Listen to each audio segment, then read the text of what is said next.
blessing. Ayan, nabuhay nito. Ayan yung pinag-post. Ayan. Tapos, nalungkot yung mga tao dyan eh. Paano nga? Parang di malulungkot ang mga tao. Ligtas to ni Mary. Ni Jesus. Hindi. Mama Mary. Si Jesus ang nagligtas sa ating lahat. Si Jesus. Si Mama Mary yung nanay natin.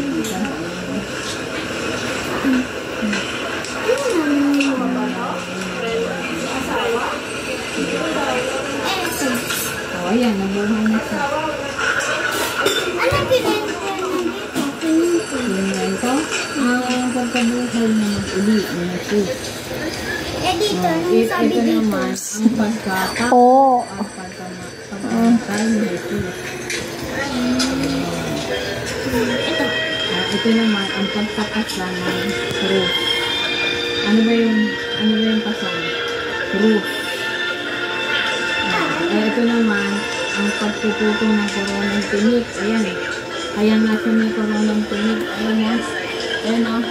Ayan. Pinutungan siya ng koronang tinik bago siya tinapon sa krus. Tapos dinapo sa bibig bato. Ito yung nagdadasal siya sa Diyos Ama. Dahil sa paghihirap na kanyang dadamasin, dadasal siya. Ayan yung pagkatagpo. Nakain. Ice candy. Juice yan. Ginawa ice candy. Oh, iniwan mo na sa ate Celia mo.